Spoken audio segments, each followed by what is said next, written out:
अब तक मीडिया के माध्यम से तो ये बात आप लोग जान ही गए होंगे कि चीन और भारत के बीच LAC पर तनातनी चल रही है।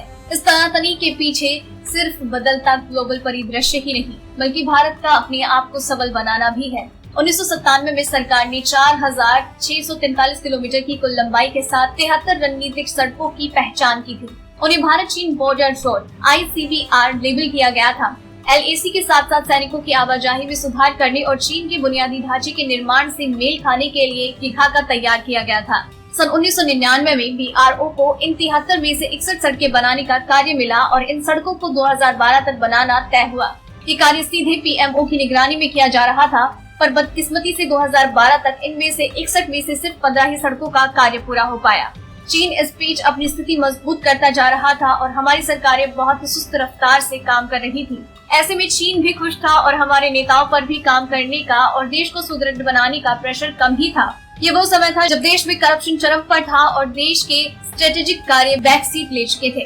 बहरहाल 2015 में सड़क निर्माण में पहले की अपेक्षा तेजी आनी शुरू हुई और 2016 से 2018 के बीच सड़क निर्माण दोगुनी तेजी से आगे बढ़ने लगा।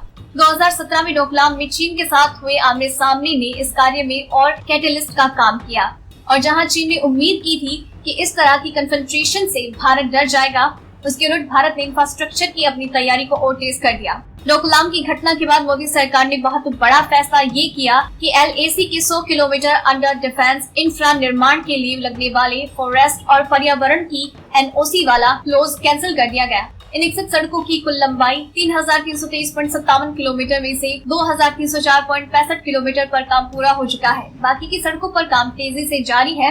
इस समय शोक और गलवान नदी पर निर्माण कार्य किया जा रहा है और चीन ने लाइन ऑफ एक्चुअल कंट्रोल की तरफ निर्माण करने पर आपत्ति जताई। चीन का कहना है कि भारत निर्माण के लिए चीन की सीमा का इस्तेमाल कर रहा है, जबकि भारत का कहना है कि वो अपनी सीमा में रहकर ही निर्माण कार्य को पूरा कर रहा है। भारत द्वारा स्ट्रेटेजिक सड़कों के निर्माण की डेडलाइन 2022 रखी गई है और जिस रफ्तार से काम हो रहा है, चीन भी जानता है कि डेडलाइन के अंदर ही ये काम पूरा हो जाएगा।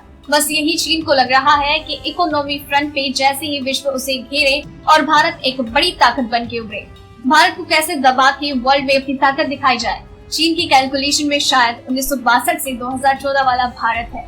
जल्द ही चीन की ये गलतफहमी भी दूर हो जाएगी। इस बारे में आपका क्या है ख्याल, हमें नीचे कमेंट सेक्शन में जरूर बताएं और आप तक ऐसी खबरें जानकारियां यूं ही पहुंचाते रहेंगे, इसलिए चैनल के साथ बने रहिए।